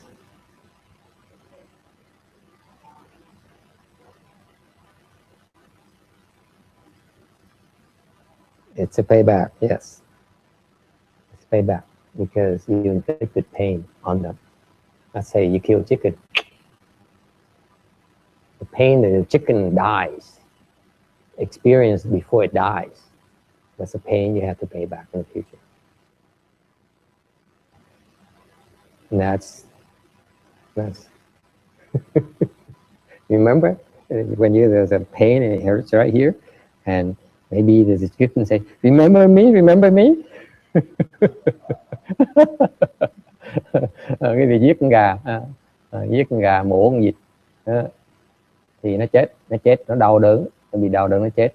Ông giết tôi hả, ông làm tôi đau chết chứ vậy. Bây giờ mình ngồi thiền tới nó cắn, sao mình nhìn nó ông còn nhớ tôi không, ông nhớ tôi không?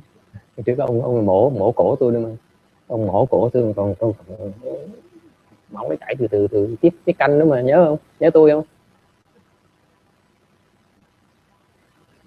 It's payback. That's life. Yes.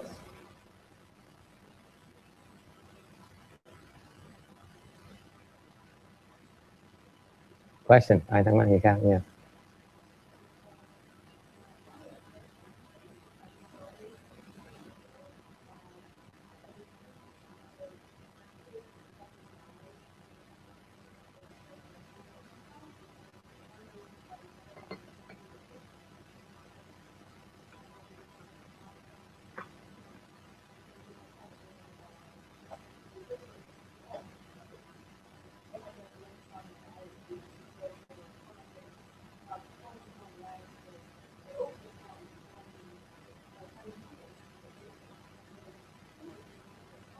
The tomb with yeah. Yeah.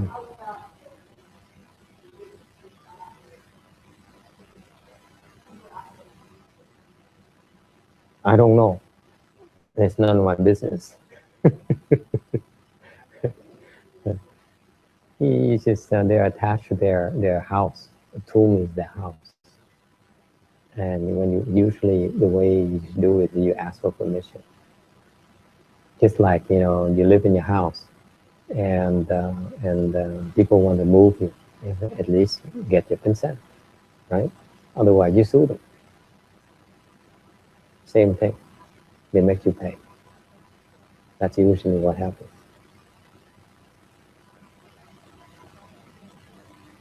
But sometimes there's nothing happens.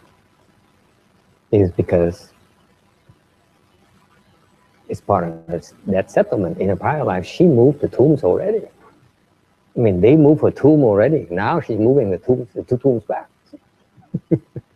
It's fairness. Make sense? There's always payback.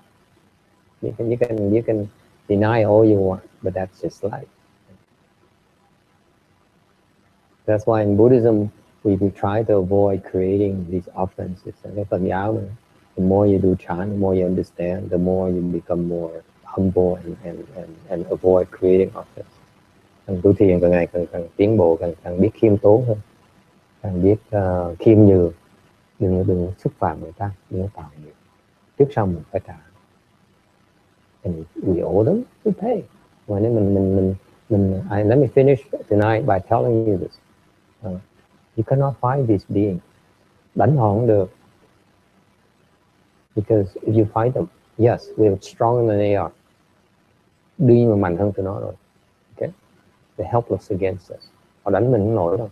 That's a fact. They know that. Just like the Taliban, they know they cannot fight the U.S. Army, right? Face to face. So what do they do?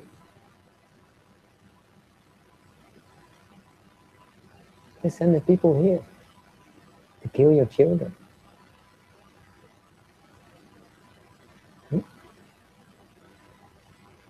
What hurts more, fighting you or killing your children? That's why in Buddhism we don't believe in fighting.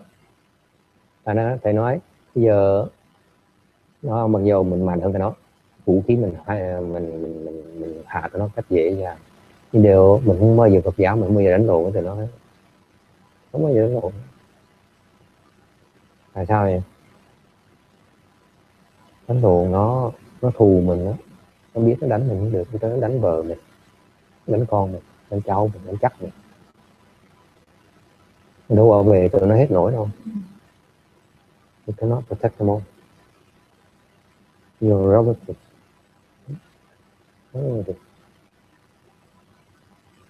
That's why we settle the debts. Cái Phật giáo mình là trả nợ chứ không có chuyện đánh lộn. You understand? You pay off the debt gladly. That's how you settle the problem. Mình nợ người ta, người trả nợ, đừng có chạy nợ, chạy quỵt không được đâu. You cannot run away from it. Okay. You apologize. You say, I'm sorry I hurt you.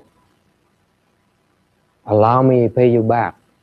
Identify you plus interest plus more to show my remorse. That's how you settle the problem.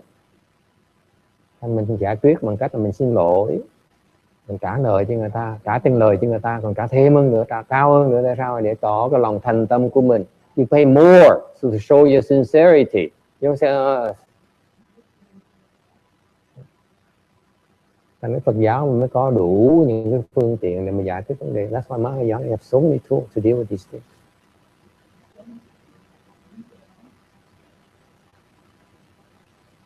And that's how you settle the problem in the long haul. And make sure that it gets paid. And encourage repayment instead of fighting. And the reason we practice chant is because they come and look at us and say, we have the skills and the strength to kill them, and yet we don't. We have the mantras to hurt them badly, and we don't. That's why they respect us, and they're willing to negotiate. You understand?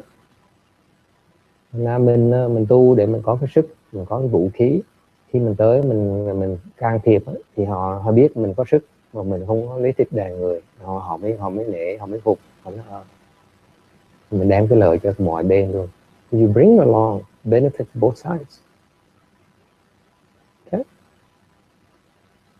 Mình mới giúp người ta được. Chứ còn đi đánh độ người ta thì mình đâu khác thì con quỷ đâu. If we go and fight the ghosts, we're no different from ghosts. We go and fight demons, we're not different from demons. It's just another demon who kills demons. Mình đi giết ma thì mình chỉ một con ma khác, mà chuyên môn đi giết ma thôi, đâu khác gì đâu. Right? It's wisdom. Nó là trí huệ.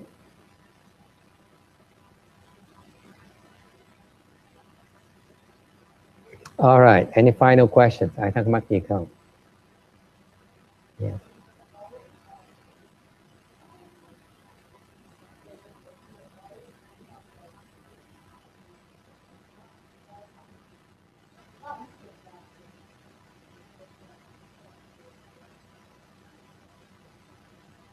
If you have no problem, why worry about it?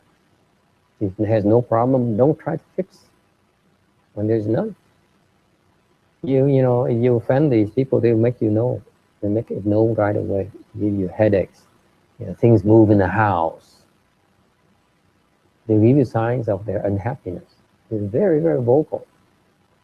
They won't leave you alone with their unhappiness. They're ghosts. They like to cause trouble. They express themselves by causing trouble for you. If you see no problem, there's no problem. Right? Nothing to worry about. But they're ghosts. They're not going to kill you. They only cause you trouble.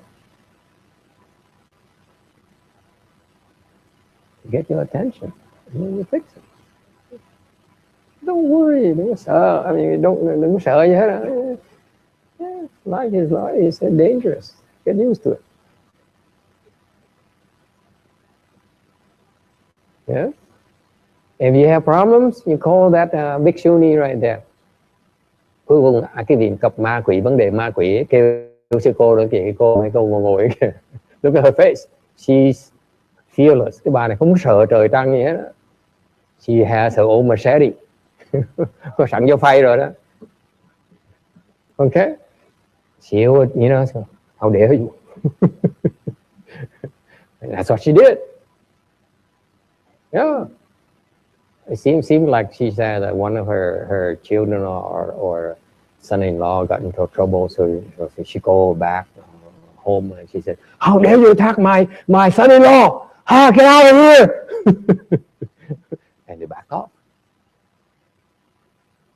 Nghe nói sư cô kể nè, con rể mà bị nó ám phải không? Vợ nó khóc, nó sợ với sợ, kêu mẹ về, mẹ phải ra rượt quỷ ngay lập tức. Mày dám làm khó rể tao, quỷ nó chạy ngay lập tức.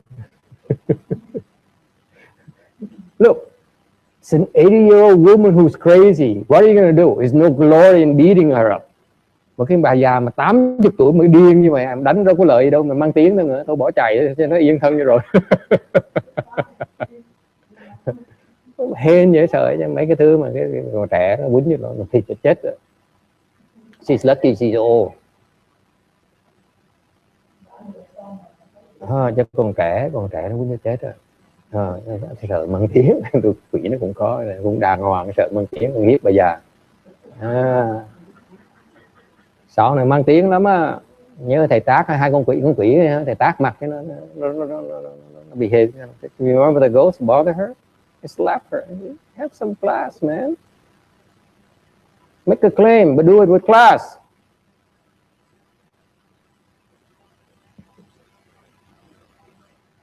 It took the ghost about 3 weeks before he behaved. Cái dằn mặt nó 3 tuần sau nó mới nhớ bà học. Gớm. Disgusting. Look at her. Yo, get out of here.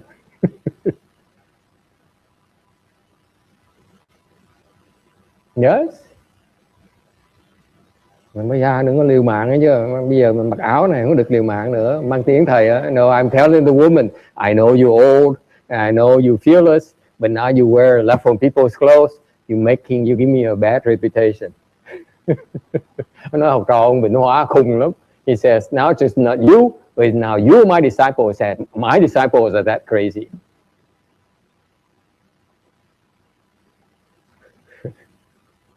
Giấu vô phải đi con. Hide her machete. Okay, good night everyone. Thank you for coming. Yeah.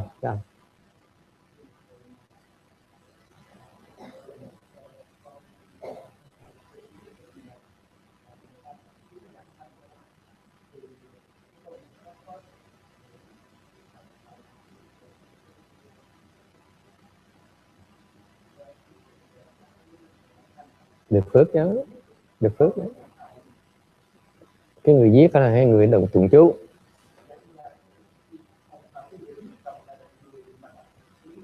Oh, he says, what if I'm killing an animal, let's say a buffalo, and to eat him, and then at the same time recite the mantra to send him to the Pure Land.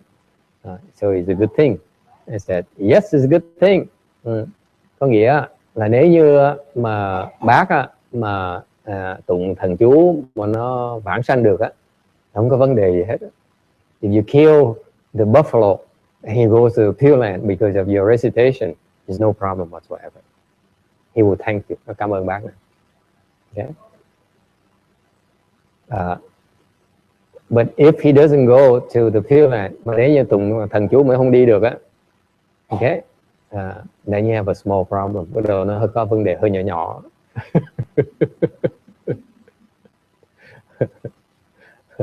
So you make sure. Lần sau trước khi mình giết con bò, hỏi thử mình có đủ sức gửi nó đi Tây Phương Cực Lạc không? So you ask yourself, next time you kill an animal, like a buffalo, am I able to send them to the Pure Land by reciting Buddha's name or the mantra? If you don't, you can't. Be careful. Nó không bay, nó quên nữa.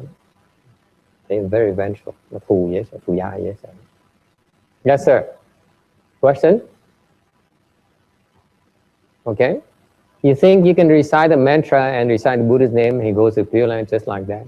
Cái vị tưởng tượng, nghĩ là có thể sau khi học được tịnh độ rồi, after you learn about the Pure Land, you know how beautiful it is, how powerful it is. Amitabha Buddha's name is powerful. Với cái tên ngài hồng danh của A Di Đà Phật rất là mạnh ha. You think you can just recite people and recite and people go? Đọc cái người ta đi được ngay hả? Vậy thì quý vị tu làm gì? Chúng tôi cần tu làm gì? Why do you think we need to cultivate? Thiền thất là why do you need to practice chanchi? Nó dễ như vậy, chúng tôi tu luyện làm cái gì? Is that easy? Why do we bother?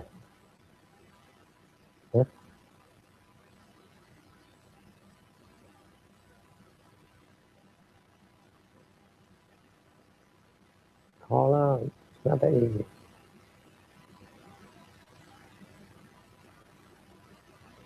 Okay, let's stop here tonight. Good night, day. Good night, everyone.